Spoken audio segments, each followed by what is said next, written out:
Hello everybody, ladies and gents, welcome back again. In this video I'm gonna talk a little bit about my thoughts so far at the Australian Open.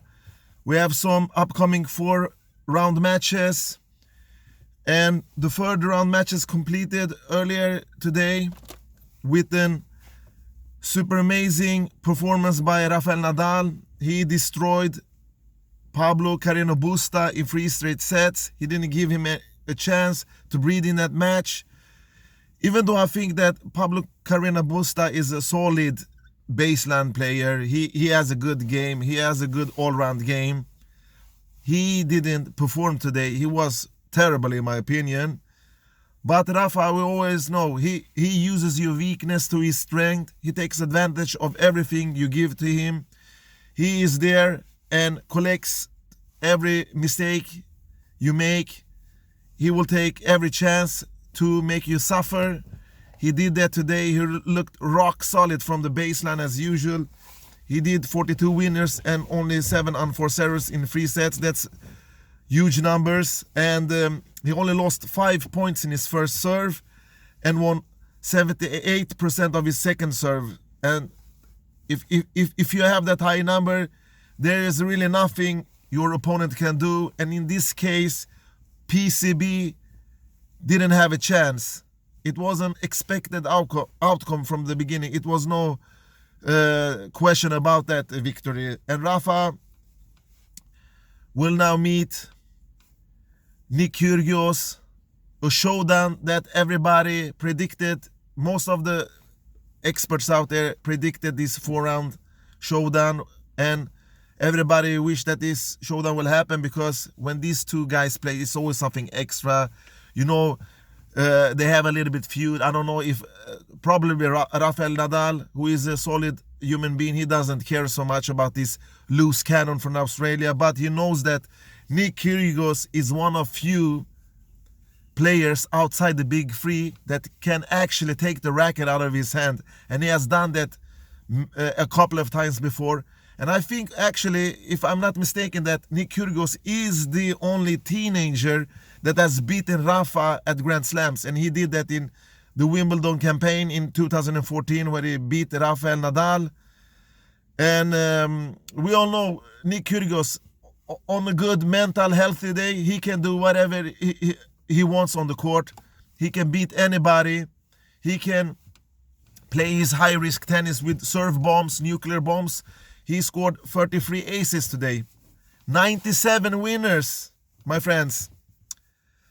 And unfortunately, 52 unforced errors also. So he gives a lot, but loses a lot also. So this multi-talented super...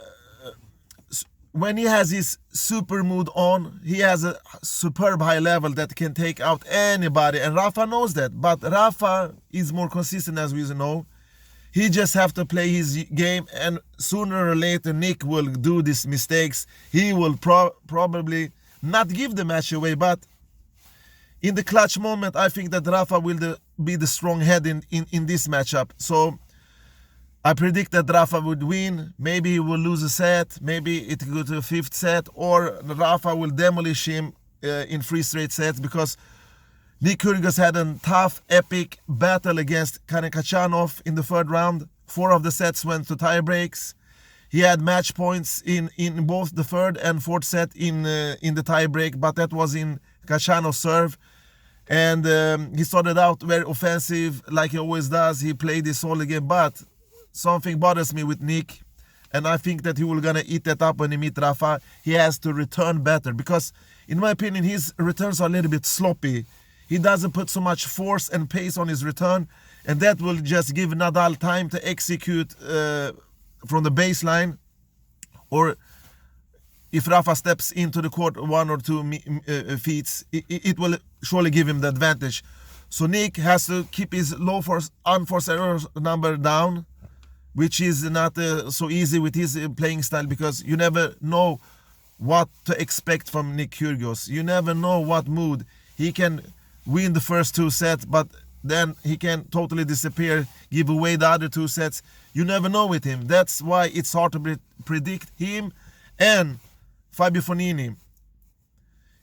And I give that match to Rafa, to his advantage, due to his consistency, because he's a much of a better tennis player. He is. It's hard to break Rafa's serve. Nick has a good attacking game plan, but in the long end, Rafa will be the victorious man in this battle. All right, and then Fognini, my friends, the guy that I had in my in the quarterfinals in my preview, it seems like it was not a long shot that I fought, but you never know with him either, because the performance he put out against Peja was superb. He did everything that a normal, standard Fabio Fognini does when he play his good level of tennis. And Peja was really not into that match, because Fabio Fognini was so solid. He didn't give away so much to him. He didn't let him take the charge. He took the command from the beginning. He moved good on the court. You all know that Fabio Fognini is a shot maker out of this world when his mindset and everything works on court, and that's exactly what he did in that match. No talk about that. He will advance he advanced and will meet the American Tennis Sangrin. He beat Sam Querrey in 3 straight sets. He has a solid serve, an okay baseline game, but he doesn't have these killer weapons. I think that since Fabio Fognini, he's a tricky player, he will take advantage of that. He will surprise Tennis Sangren with a lot of different kind of gameplay, and I think that he will be victorious. Maybe he will drop 1 set, but I think that Fabio Fognini will be in the quarterfinals. And of all of my expected quarterfinalists in my preview, one of my top 8 players has exited from this tournament, and that's RBA. He lost against Cilic, and so far he's the only guy that I don't have in my that I have in my preview that has lost. But anyway, this prediction was very hard to see, because you should be glad if you can at least get 2 or 3 to the quarterfinal. That's how tough tennis is. You can always rely on the big 3. All right, then we have another matchup between Dominic Thiem and Gael Monfils. Before this preview, maybe I mentioned it in my video, in the preview, this was the only quarterfinal candidates that I had to think about for a very long time, because I knew that Berrettini would lose early in the tournament. I don't know why, it was just the feeling in my gut. And I had a feeling I was actually putting Gael Monfils as one of my 8 quarterfinal candidates. I don't know why, it was just a feeling that I had before the tournament, that because he always starts the years very good, Gael Monfils, and then he fades away after the first quarter of the tennis calendar. And I thought that Dominic Thiem has struggled on hard courts before, but he did a good ATP Naito Tour final, where he reached the final and lost to Tsitsipas. I think that this be the year where actually Dominic Thiem goes very deep in a hardcore Grand Slam, because he has the game, but since it's a fast surfaces, he has long swings on his shots, it takes time, his returns getting more solid, and he has an all-round game and a kick serve. His second serve, kick serve, is the best in the circuit, I think, together with Roger Federer's second serve, of course, and we have Novak there also, and Isner. I was really doubtful about Dominic Thiem. I thought Thiem or Monfils, but in the last second, I wasn't gonna take Monfils, but I don't trust him, so I put Dominic Thiem there. And we will see what happened, because that matchup and what I have seen from Gael Monfils and what I've seen from Dominic Thiem, you never know. This match could end either way, but I give the slightest edge to Dominic Thiem because he's a quality player. But Monfils is a loose cannon also, but he's not like Kyrgios or Fognini. He can actually compete for 4 set, 5 set. We have seen that before. But Since I'm a man that sticks to my word, I will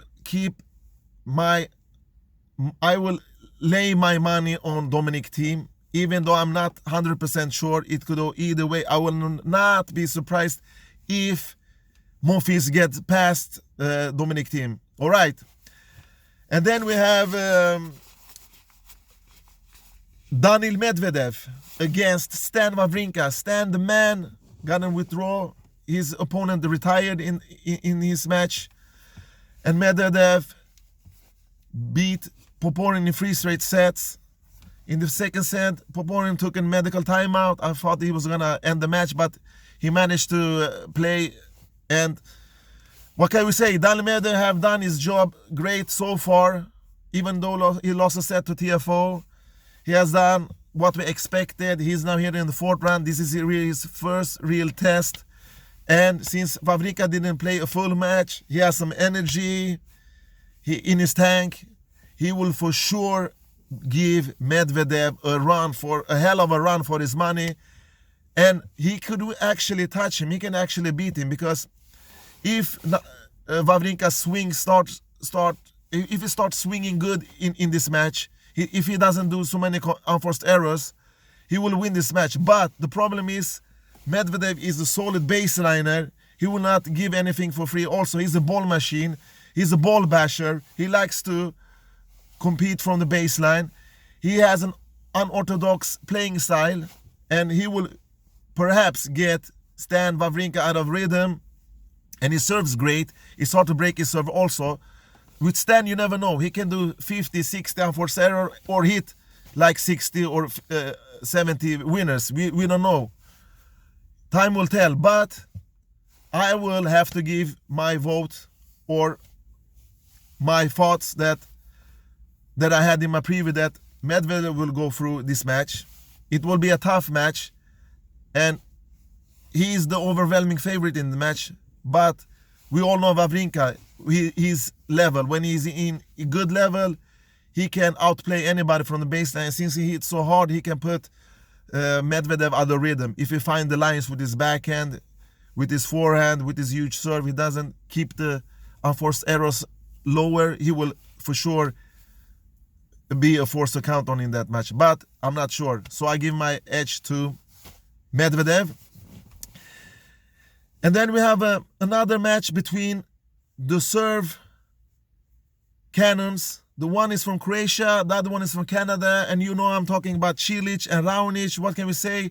These guys I have met a couple of times. I think in the head-to-head section, I've checked it up. Cilic has the slightest edge with one victory. I think he's 3-2 up, if I'm not mistaken. This match could go either way. We know that Cilic has a solid backhand. He has an okay forehand. He has a huge serve when it works. He has he got some shot-making skills, but on the bigger picture, he is a better player than Raonic. But what I've seen of Raonic this year, he has a super great serve that has not clicked in a bad way. It works. He has produced many aces, many free points from his both first and second serve, and he has a tremendous forehand, hard back forehand that is hard to read, hard to catch. So if I'm gonna go with my feeling, I said Raonic before in my previous video, and I will go with him again. And like I told you in the other matches, I'm not sure about this match, to be honest. It will be a very, very difficult match. It could go either way. 3 sets, 4 sets, 5 sets. You never know with these two guys. It depends on how great they serve. But if they have duels and plays from the baseline, I think that Cilic will take him out. All right. And then we have Roger Federer against Fucsovics. I don't know how to pronounce Fucsovics. Perhaps I'm right. What can we say after his... It was not a disaster performance by Roger Federer. He actually... Millman played good and made Roger look bad. Roger tried, he did too many unforced errors. He didn't serve great. He did too many unforced errors from his forehand, from his backhand. Sometimes he showed this glimpse of his super ultra aggressive tennis with low unforced error numbers, but he waited way hard for himself, and he almost beat himself again. And Roger has a tendency to do that because he has small margins in his game. If it doesn't work, it doesn't work. He leaks unforced errors, that's for sure. And it's nothing to do about it. Nothing. He's 38 years old. He's ageless. He's a superstar. We should be glad to see him produce this kind of magical tennis when he's on his right, when everything works, when he's on this super mood. But otherwise, if he doesn't give you great tennis, he will give you a performance like he did against Millman. And unfortunately, he returns.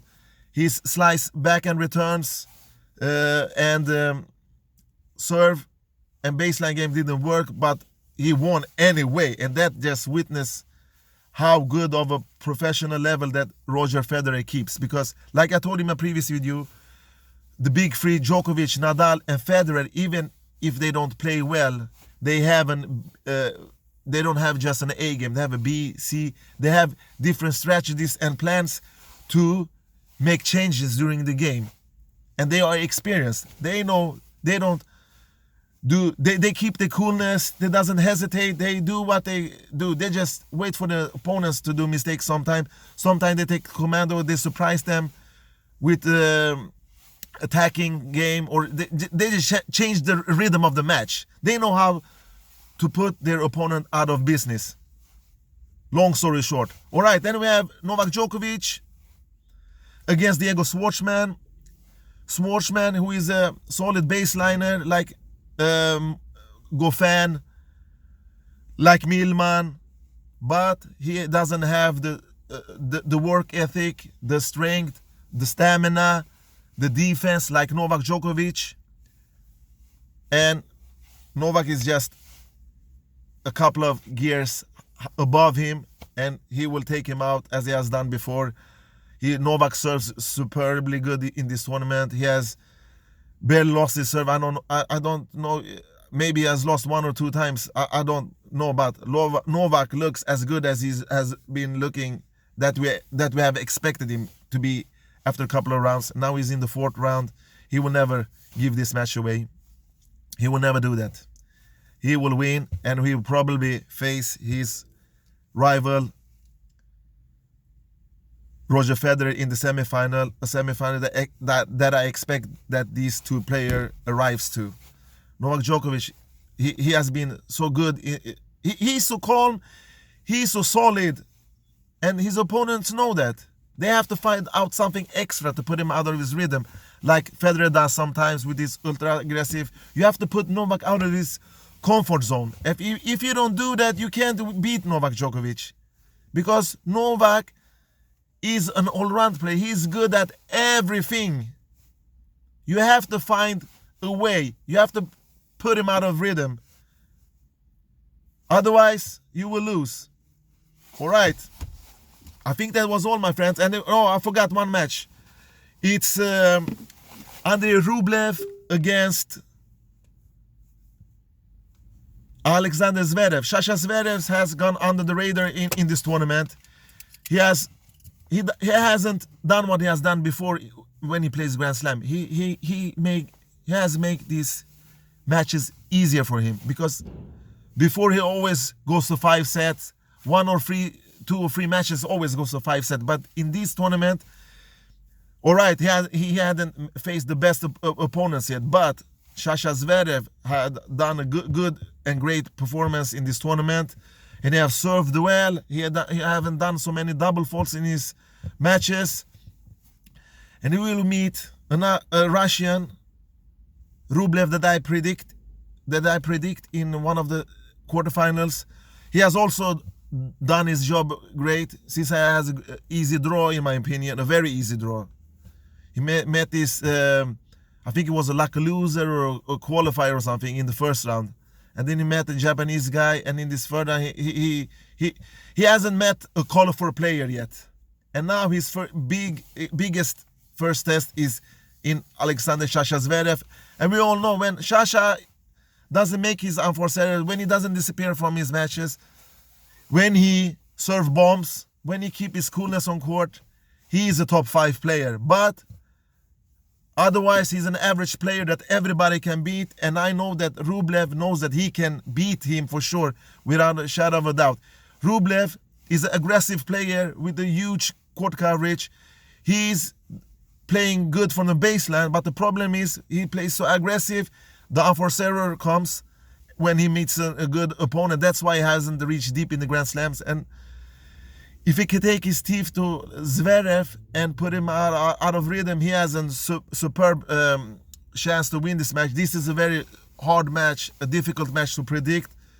And I have to stick with my preview, and I will give the edge to Rublev. But of all of these 4-round matches, if I have a chance to change anything, now pick another player that I think will go to the quarterfinal. If there is one match that I'm super insecure of, I will probably choose Sasha Zverev. But we never know. Sasha on a good day, he can beat Nadal, he can beat Djokovic, he can beat Federer, he can beat anybody. But Rublev can't do that. But I will stick to Rublev's consistency this tournament. And the tournaments, the 2 tournaments that he has won before this Australian Open campaign. So, a slight edge to Rublev.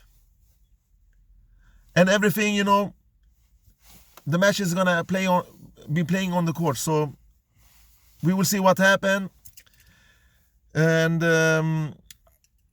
thanks for watching, my friends. Take care and bye-bye.